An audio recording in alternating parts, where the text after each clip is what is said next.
I really hate the high failure rate in podcasting.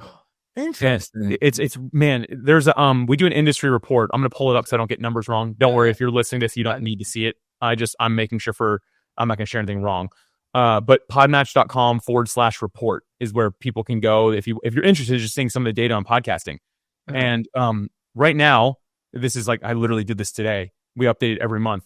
The likelihood of making it to 8 episodes, you have about a 45% chance of making it to 8 episodes. Wow. And that's so think 55% of people quit. And 1 year, you have less than 10%.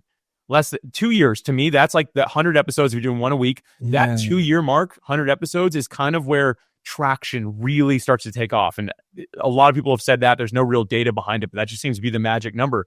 Less than 5% of people make it that far. Wow. And so it's like the first thing I really want to change isn't really PodMatch related. So it's kind of not quite the question.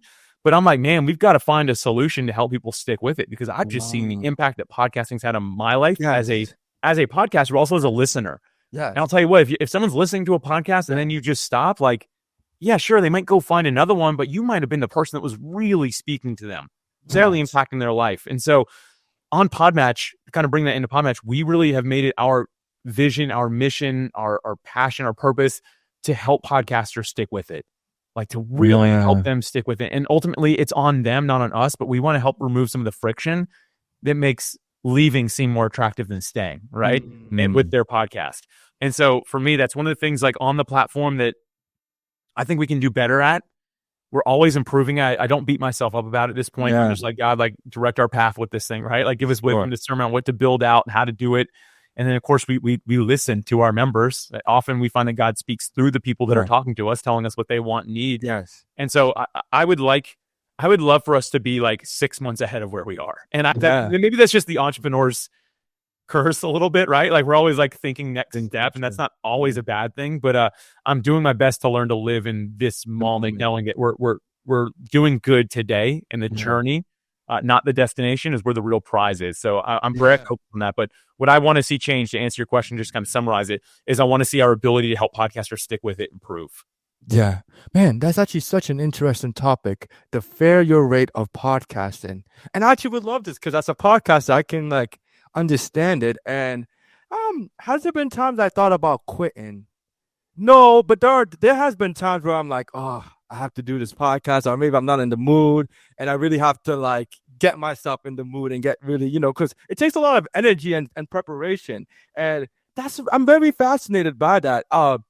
Yeah, podcast is not an easy thing. It's a great conversation, and people and because of the nature of conversation, people think, oh, I can do that. But the consistency of it, getting guests, preparing for questions, researching in advance, there's a lot that goes behind the scene, including editing the podcast and doing all that work. Why do you think people fail to be consistent with their podcasts?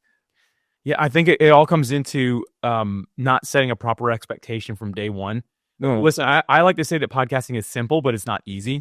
It's simple because anyone could technically do it. It's not easy, though, because the consistency is a requirement to really do well.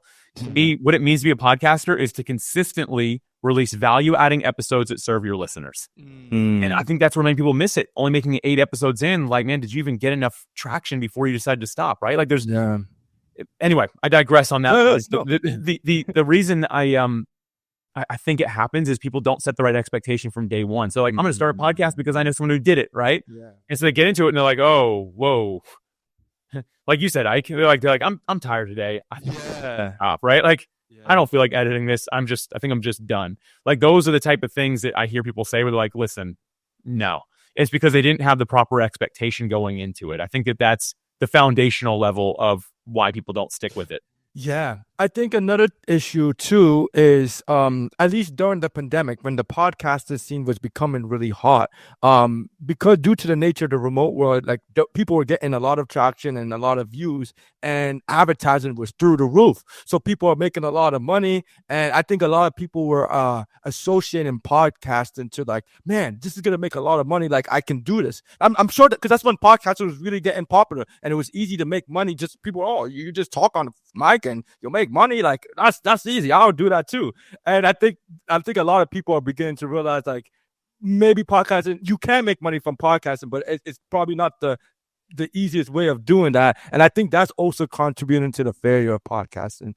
I am with you 100%, man. Like you're totally right. And I did like some actual data on that exact thing. Yeah. You're right. People are straight up like, man, I quit because I wasn't making, like, I thought I would replace my income in like 2 months. I'm like, who gave you that idea? Right. Like, I'm like, man, it's hard work. You know, like it's, and yeah, there's ways to monetize a podcast, but not in the traditional medium for most of us. Like listen, I've been podcasting for 10 years and my current show, although it's about podcasting, is not directly monetized. And it never will be. It doesn't have a big listenership.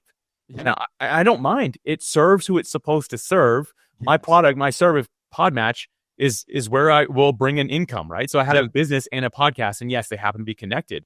But I think, once again, those expectations are what go wrong. People are like, I'm not making $1 million with this thing. Yeah, quit. But man, it goes back to that foundational level, like understanding what you're getting into. Yeah. Right beyond that, this is why the money thing and the amount of listeners people have, if it's not enough, they want to quit as well. It's because we don't have a real purpose for getting started.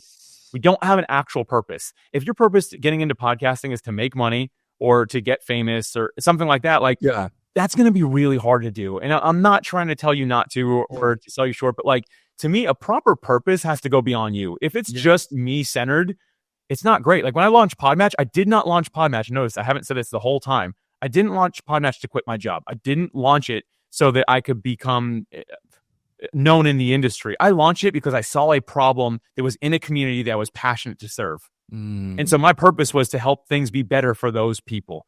And I'm not just saying Alex gets it all right. I'm not saying that. I'm just saying when you start a podcast, no, it's going to be work. And then right on top of that foundation, say, okay, what's the real purpose? What's the real passion? Why am I actually doing this? Yeah. Knowing that is going to help you a lot because if you can get deep enough with that, it's not money or numbers. It's something else. It's impact driven, right? Yes.